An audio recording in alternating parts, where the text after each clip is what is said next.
151 number का सवाल, उसको देख लेते हैं। सवाल है, छेने की धार पर क्राउनिंग का उद्देश्य क्या है। क्राउनिंग है ना, क्राउनिंग को आप समझ जाइए ये होता क्यों है। कह रहा है छेनी के धार पर, चीजल की धार समझ रहे हैं ना, ये चीजल है अपना, मान लेते हैं ये चीजल है, ये है धार है ना, ये चीजल का धार ये वाला हिस्सा है जिससे कटाई की जाती है कोई भी मेटल का, ये धार है, यहाँ से यहाँ तक अपना लोग धार कह देते हैं।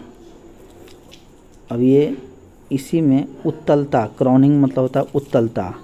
उत्तलता कैसे, जैसे एक साधारण चीजल इस प्रकार का, यहाँ कॉर्नर हुआ ना, इसी कॉर्नर को थोड़ा सा घास के या काट के हटा देना, वही जो शेष पार्ट है यहाँ से यहाँ तक, ये थोड़ा सा उत्तल हो जाता है ना।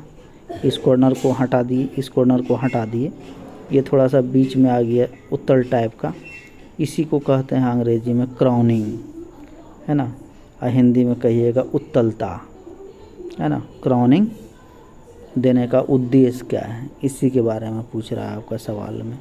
इसका उद्देश्य है ना, इसका राइट आंसर हो जाएगा बी है ना, कोनों की खुदाई को रोकें। मतलब कोनों की खुदाई को रोकने के लिए, जैसे ये आपका चीजल है ना, इसको टूटने से रोकने के लिए आप मारिएगा कोई भी जॉब पे, इस पे हैमर चलाइएगा, तो ये अगर कटिंग करेगा तो ये ऑटोमेटिक बात है, ये कॉर्नर है ये टूट ही जाएगा है ना, ये आपका टूट ही जाएगा। उससे बढ़िया क्या करता है लोग, इसको उत्तल बना देता है, इस कॉर्नर को घास करके या काट करके निकाल दिया जाता है, इसको उत्तल बना दिया जाता है, क्राउनिंग कर दिया जाता है ना। कोनों की खुदाई को रोकने के लिए, देखिए ये टूटने से भी रोकने के लिए इसको थोड़ा सा फाइलिंग कर दिया जाता है, या घास के हटा दिया जाता है, या काट करके हटा दिया जाता है, या नहीं तो अगर जॉब पे आप कटिंग करिएगा ना, उससे तो जॉब भी ख़राब हो जाएगा। इसके लिए अपना लोग चीजल के धार पर क्या कर देते हैं, क्राउनिंग का प्रक्रिया कर देते हैं, ऑपरेशन कर देते हैं। यही होता है क्राउनिंग, ये उत्तलता को ही अंग्रेजी में क्राउनिंग कहते हैं। अगला सवाल पे जाते हैं। धातु काटने की प्रक्रिया में टूल को वर्क सरफेस से रगड़ने को कैसे रोकें।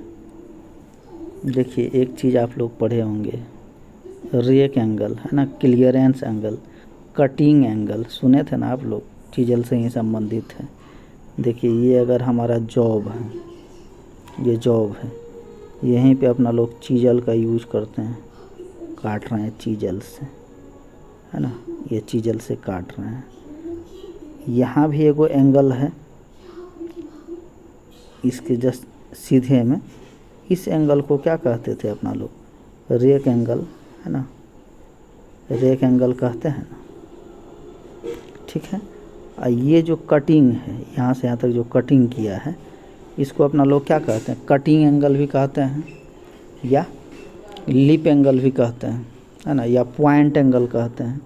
जहाँ पे ये बीच वाले, यहाँ ये चीजल लगा हुआ है आपका, इस वाले हिस्सा को, ये बीच वाले यहाँ भी एक एंगल बन रहा है, इसको या तो अपना लोग क्या कहते हैं, पॉइंट एंगल कहते हैं, पॉइंट एंगल है ना, या एक बात और कहते हैं इसको लीप एंगल, लीप एंगल है ना। अब इस चीजल के इस जो जॉब है ये अपना, यहाँ से यहाँ तक जो एंगल बन रहा है, इसी एंगल को क्या कहते हैं अपना लोग, क्लियरेंस एंगल, क्लियरेंस एंगल कहते हैं, ठीक है। अब देखिए इसमें हम जो बताना चाह रहे हैं, ये तो रेक एंगल हो गया यहाँ से यहाँ तक, ये जहाँ कटिंग कर रहा है इसको पॉइंट एंगल कहते हैं, चाहे लिप एंगल कहते हैं। और इस चीजल के इस जॉब, यहाँ इस चीजल से इस जॉब के यहाँ पे साइड में भी एक एंगल बन रहा है जिसको कहते हैं क्लियरेंस एंगल। अगर इसी चीजल को अगर झुका देते हैं, जैसे हमारा जॉब है, चीजल को यहाँ अगर झुका दिए, ये जो है आपका, ये जॉब है, ये जॉब है अपना है ना, ये हमारा चीजल है, छेनी है। सबसे यहाँ जो एंगल बना वो रेक एंगल, ये एंगल बना पॉइंट एंगल कहिएगा या लिप एंगल। एक यहाँ जो बना ये है आपका क्लियरेंस एंगल। इस क्लियरेंस एंगल को अगर थोड़ा सा बढ़ा दिया जाए, इस चीज़ल को और स्ट्रेट सीधा कर दिया जाए, है ना, इसी क्लियरेंस एंगल को अगर थोड़ा सा बढ़ा दिया जाता है तो ये चीज़ल इस जॉब में सटेगा नहीं, रगड़ खाएगा नहीं, है ना।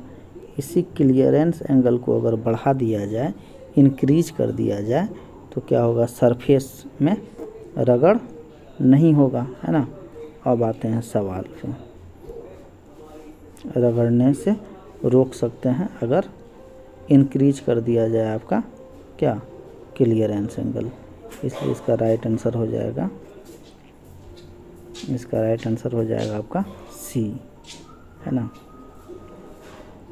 अगला सवाल पे जाते हैं। धातु की उस प्रॉपर्टीज़, है ना, धातु की उस प्रॉपर्टीज़ का नाम बताइए जो शॉक या इम्पैक्ट को सह सके, सहन कर सके। ये धातु है, इस पे मारे एकाएक हैमर की सहायता से चोट, ये टूट फूट नहीं हुआ इस धातु में, ये सह लिया। उसी के बारे में पूछ रहा है, उस वाले गुण को, उस वाले प्रॉपर्टीज़ को क्या कहा जाता है। ठीक है, तो सीधे आंसर पहले आप इसका देख लीजिए। इसका आंसर हो जाएगा राइट, टफनेस, है ना। अब आइए क्या है नंबर ए में, टेनेसिटी। टेनेसिटी में क्या होता है, तनाव का विरोध करता है ना। कोई भी धातु तनाव का अगर विरोध करे तो उसमें कौन सा प्रॉपर्टीज़ पाया जाएगा, टेनेसिटी, है ना। एगो है हार्डनेस, ऐसा धातु जो अब घिसे नहीं और कटिए नहीं जल्दी, उसका विरोध करे, है ना, उसमें कौन सा प्रॉपर्टीज़ पाया जाएगा, हार्डनेस। एक है ब्रिटनलेस, है ना, भंगुरता, वैसा धातु में भंगुरता पाया जाता है जिसको अगर हम हैमर की सहायता से अगर चोट मार देते हैं, किसी भी सहायता से अगर गिर जाता है हाथ से, वो टुकड़े टुकड़े के फॉर्म में बिखर जाता है, टुकड़े टुकड़े फॉर्म में मतलब परिवर्तित हो जाता है। ये टुकड़े वाले फॉर्म में अगर वो धातु परिवर्तित हो जाए तो उसमें आपका जो गुण है, उसके अंदर, उस धातु के अंदर जो प्रॉपर्टीज़ हैं वो ब्रिटनलेस का है। और टफनेस, चोट मार रहे हैं वो सहन कर रहा है, चोट लगने पर भी वो धातु सहन कर रहा है उस चोट को। तो उसी के बारे में सवाल पूछ रहा था, कौन सहन करता है, उस धातु में कौन सा प्रॉपर्टीज़ होता है, तो उसमें आपका हो जाता है टफनेस वाली प्रॉपर्टीज़। अगला सवाल है, कौन सा पार्ट मेजरिंग फेस है जो बाहरी माइक्रोमीटर के फ्रेम में फिट होता है, फ्रेम में फिट होता है। ये देखिए, ये आपका माइक्रोमीटर है ना, ये थिम्बल है, इसके आगे रेचिट लगा होता है ना, रेचिट स्टॉप रहता है। ये आपका थिम्बल है ना, यहीं पे स्पेंडल भी होता है ना, स्पेंडल होता है, यहाँ पे एक एनविल होता है। तो सबका तो ये आपका क्या थिम्बल हुआ ना, ये रेचिट है, ये रेचिट है, रेचिट स्टॉप, ये स्पेंडल है ना, स्पेंडल या बैरल बोलते हैं, स्लीव बोलते हैं, यहाँ से यहाँ वाला पार्ट को, है ना, यहाँ बैरल होता है, उसको स्लीव भी कहते हैं। ये वाला हिस्सा को क्या कहते हैं, स्पेंडल। और इस वाले को क्या कहते हैं, एनविल। इसको क्या कहते हैं, फ्रेम कहते हैं ना। वही सवाल पूछ रहा है आपसे, माइक्रोमीटर के फ्रेम में फिट होते हैं। ये एनविल जो है ना भैया, ये फ्रेम में मतलब फिट है, यही फ्रेम वाला हिस्सा है ना, यहाँ से यहाँ तक फ्रेम में ही फिट है क्या आपका एनविल। स्पेंडल वगैरह तो फिट है नहीं, तो इसी के बारे में पूछ रहा है। मेजरिंग फेस है जो बाहरी माइक्रोमीटर के फ्रेम में फिट होता है, ये फ्रेम में फिट है जिसको कहते हैं एनविल। इसका राइट आंसर हो जाएगा ए। ठीक है, सिंपल बात है, ध्यान से देखिए ना, कोई दिक्कत है नहीं। अगला सवाल है, इस माइक्रोमीटर का नाम पूछ रहा है। इसको तो देख करके आप लोग समझ ही गए होंगे, ये डेप्थ माइक्रोमीटर है, गहराई मापने के लिए, है ना। इस माइक्रोमीटर का उपयोग किया जाता है। और कितना तक का गहराई माप सकता है ये बात भी हम पिछले वीडियो में कई वीडियो में बताया हुआ है। ये है ना, ये गहराई 1 इंच तक माप सकते हैं, 1 इंच तक। 1 इंच तक का गहराई डेप्थ माइक्रोमीटर से माप सकते हैं। उससे अधिक अगर 1 इंच से ज़्यादा अगर मापने का ज़रूरत होगा आपको, तो आप लोग क्या करते हैं, एक्सटेंशन रॉड का प्रयोग करते हैं। टेंशन रॉड लगाते हैं इसमें, है ना। एक्सटेंशन रॉड लगा करके 1 इंच से अधिक गहराई माप सकते हैं माइक्रोमीटर में। इसका फिगर दिखा करके आपसे पूछ रहा था कौन सा माइक्रोमीटर है, तो ये माइक्रोमीटर है डेप्थ माइक्रोमीटर। अगला सवाल है, मशीन स्पिंडल पर ड्रिल चक को कैसे पकड़ा जाता है। ड्रिल चक देखें है ना आप लोग, ड्रिल चक में जो है अपना लोग क्या पकड़ते हैं, ड्रिल बीट को पकड़ते हैं ना। ड्रिल बीट को कहाँ पकड़ते हैं, ड्रिल मशीन के ड्रिल चक में। अब कह रहा है कि इस ड्रिल चक को किस में पकड़ा जाता है ना, उसके बारे में पूछा। ड्रिल चक जो है ये ड्रिल मशीन में किस में पकड़ा जाता है। ठीक है भाई। अब स्पिंडल है ना, ये यहाँ पे स्पिंडल है, वहीं एक और पार्ट होता है जिसका नाम है आर्बर, है ना। आर्बर में ड्रिल चक को पकड़ा जाता है और ड्रिल चक में ड्रिल बीट को पकड़ा जाता है। ठीक है। एक बात है सॉकेट और स्लीव, है ना। सॉकेट और स्लीव जो होता है ना, इसके द्वारा ड्रिल बीट को पकड़ते हैं, है ना। हम बताएंगे आपको ड्रिल, और बताए हुए हैं ड्रिल मशीन के बारे में, पूरे एक एक पार्ट के बारे में बताए हुए हैं। मेरे प्लेलिस्ट वाले वीडियो में जा कर के देख लीजिएगा, उसमें ड्रिल बीट के बारे में, ये ड्रिल मशीन के बारे में बताया हुआ है। अगर वहाँ जा कर के देख लेते हैं तो हमको लग रहा है कि वो सवाल उससे क्लियर हो जाएगा। यहाँ आपसे पूछा जा रहा था ड्रिल चक को कैसे पकड़ा जाता है ना। तो ड्रिल बीट को ड्रिल चक में पकड़ते हैं और इस ड्रिल चक को, है ना, स्पिंडल में जहाँ सेट होता है एक और भाग होता है जिसको कहते हैं आर्बर, है ना। इसका राइट आंसर हो जाएगा ए।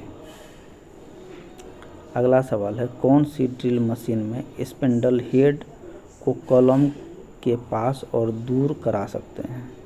जैसे ये हमारा ड्रिल मशीन है ना, यहीं पे लगा हुआ है ना कॉलम,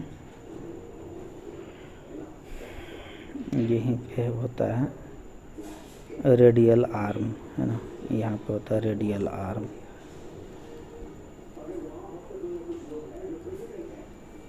रेडियल आर्म, ये है पिलर। ठीक है, या इसको कॉलम भी कहते हैं, पिलर या कॉलम कहते हैं। यहीं पे लगा हुआ है हमारा ना मोटर, लगा हुआ है ना मोटर, यहीं पे स्पिंडल हेड, स्पिंडल हेड, है ना। वही सवाल है आपसे, सवाल कह रहा है स्पिंडल हेड को कॉलम के पास और दूर, है ना। ये जो है ना, ये है रेडियल ड्रिल मशीन, इसको ऊपर नीचे भी कर सकते हैं। और ये जो है ना, यहाँ जो हमारा मोटर लगा रहता है, यहाँ ड्रिल बीट वगैरह जो लगा रहेगा, लगाएंगे हम, है ना, चौक में, इसको भी आगे पीछे कर सकते हैं मोटर को, और इस वाले हिस्सा को भी आगे पीछे कर सकते, इसको घुमा करके। ये रेडियल टाइप ड्रिल मशीन है, कहीं भी जा कर के भारी अगर जॉब है, इसको घुमा करके जिस जॉब को आसानी से वो पकड़ नहीं सकते हैं, उठा नहीं सकते हैं बार बार, इसको हम घुमा करके आगे पीछे करके बढ़ा करके कहीं भी जा कर के ड्रिलिंग मशीन ऑपरेशन कर सकते हैं। इसी के बारे में पूछ रहा है आपसे, है ना। इसका राइट आंसर जो हो जाएगा C, radial drill machine. Radial drill machine होता है जो, है ना, उसका स्पिंडल और कॉलम को हम पास और दूर कर सकते हैं। इसको भी घटा बढ़ा सकते हैं, मोटर को नज़दीक ला सकते हैं, और इसको ऊपर नीचे भी कर सकते हैं, कॉलम के आजू बाजू ऊपर नीचे दूर पास कर सकते हैं। इस उस ड्रिल मशीन को अपना लोग कहते हैं रेडियल ड्रिल मशीन। अगला सवाल ये, किस स्क्रू थ्रेड में क्रेस्ट और रूट को राउंड किया जा सकता है? सबसे पहले जान जाइए क्रेस्ट और रूट होता क्या है। ये मान लेते हैं थ्रेड कटा हुआ है कोई भी हमारा, है ना, किसी भी पार्ट में थ्रेड कटा हुआ है ना। ये थ्रेड का ही ऊपर वाला जो हिस्सा है ना, ये वाला ऊपर वाला हिस्सा, इसी को कहते हैं क्रेस्ट, है ना। ये वाले हिस्से को कहते हैं क्रेस्ट। और इसका ये जो हिस्सा है, ये नीचे वाला पार्ट है ना, इसी को कहते हैं रूट। समझ में आ गया ना। ये थ्रेड के ये ऊपर वाले हिस्सा को कहते हैं क्रेस्ट, इसका ये नीचे वाला जो हिस्सा है इसको कहते हैं रूट। क्लियर है भाई, है ना। ये गोलाई में कटा रहता है, राउंड में कटा रहता है किसका, इसी के बारे में आपसे पूछ रहा है। ठीक है, इसका राइट आंसर हो जाएगा BSW थ्रेड। ये थ्रेड है, धागा भी लिख दिया है, कोई दिक्कत ना है। ये BSW थ्रेड का जो है क्रेस्ट और रूट गोलाई में होता है, राउंड में होता है। सीधी सी बात जान लीजिए। ठीक है, एगो चीज़ और वो पूछ देता है कभी कभी, BSW या BSP या BA थ्रेड का एंगल क्या होता है। ठीक है, एंगल अगर पूछ देगा, BSW का जो एंगल होता है और BSP है ना, एक होता है BSF, ये सभी का एंगल जो होता है ना 55 डिग्री होता है। ये तो बात याद रखिएगा। और एक बात है, ये BA थ्रेड है ना, ये BA थ्रेड का एंगल केवल अलग होता है। इसका एंगल होता है 47 मतलब 47.5 डिग्री। ठीक है, BA थ्रेड का एंगल होता है 47.5 डिग्री, है ना। एक बात और सुने होंगे आप लेथ मशीन में, एकमी थ्रेड। ये एकमी थ्रेड का जो एंगल होता है आपका, ये 29 डिग्री होता है। ठीक है, कभी कभी पूछ लेता है, इसको भी आप लोग को हम बता दिए, देख लीजिएगा। अगला सवाल देख लीजिए, स्टेप रिंच का नाम पूछ रहा है आपसे। स्टेप रिंच का नाम बताइए। सबसे पहले इस टेप रिंच का नाम जान जाइए आप, सॉलिड टाइप टेप रिंच है। इसका राइट आंसर हो जाएगा B। फिगर को भी देख लेना है आपको सभी को, है ना। ये जो होता है एक चीज़ और जान जाइए, टेप और डाई का नाम सुने होंगे। कोई भी है ना मेटल का या धातु का एक्सटर्नल थ्रेड, बाहरी चूड़ी काटने के लिए अपना लोग किस चीज़ का प्रयोग करते हैं? डाई का प्रयोग करते हैं, है ना। डाई का प्रयोग एक्सटर्नल थ्रेड काटने के लिए प्रयोग करते हैं। अब इंटरनल थ्रेड जैसे है ना, इस वाले गोला में अंदर का चूड़ी, पाइप के अंदर का चूड़ी को काटने के लिए, है ना, वहाँ पे टेप का प्रयोग करते हैं। एक्सटर्नल थ्रेड के लिए डाई का प्रयोग और इंटरनल थ्रेड के लिए टेप का प्रयोग किया जाता है। ये दो बात याद रखिएगा। एक वो है T handle type wrench. T handle type wrench आप लोगों को हम पिछले वीडियो में भी बताए हुए थे। टी टाइप का बना होता है वो, टी टाइप का हैंडल होता है उसमें, है ना। ये टेप होता है टी टाइप का, इसको कोई भी होल में डाल करके, है ना, उसमें थ्रेड काट सकते हैं। एक है एडजस्टेबल टाइप जो होता है वो इस टाइप का होता है। एडजस्ट कर सकते हैं किसी भी साइज का, है ना। यहाँ पे हैंडल लगा होता है, इस टाइप का फिगर होता है एडजस्टेबल, है ना। टेप का फिगर ये इस टाइप का होता है। ये तीनों टाइप है इसका, लेकिन ये जो पूछ रहा है इसका राइट आंसर हो जाएगा B। अगला सवाल है, टेप ड्रिल साइज को गणना करने का सूत्र बताइए।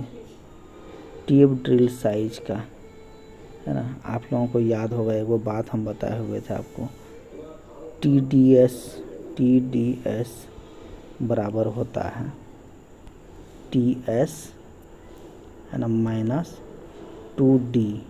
ये D है गहराई, है ना, D जो है ये गहराई है। TS क्या है आपका, है ना, ये मेजर डायमीटर है, ये मेजर डायमीटर है। TS 2 इंटू D है। TDS का फार्मूला होता है TS माइनस 2D, है ना। तो TS क्या होगी आपका, मेजर डायमीटर। तो इसलिए इसका राइट आंसर देख लीजिए, खोज लीजिए। Trap drill size major diameter, है ना, ये TS माइनस 2 इंटू डेप्थ, ये गहराई है ना, D गहराई है, 2 इंटू डेप्थ, है ना। इसका राइट आंसर हो जाएगा A। ठीक है।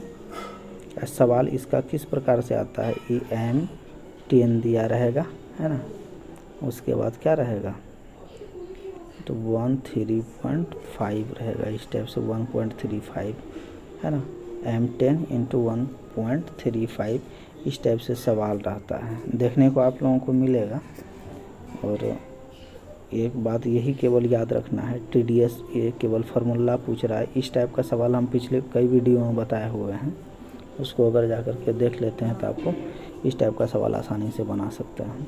इसमें फार्मूला पूछ रहा था, सूत्र पूछ रहा था, है ना। टेप ड्रिल साइज TDS बराबर क्या होता है, TS minus 2D। Major diameter होता है TS 2 माइनस, है ना, 2 इंटू डेप्थ, गहराई जो है, इसलिए इसका राइट आंसर हो जाएगा A। ठीक है। तबीयत थोड़ा सा मेरा गड़बड़ था, हम सही ढंग से करने का प्रयास कर रहे हैं, रिकवर हो रहे हैं भाई लोग। अब बहुत जल्द और बेहतर करने का हम प्रयास करेंगे। धन्यवाद भाई लोग।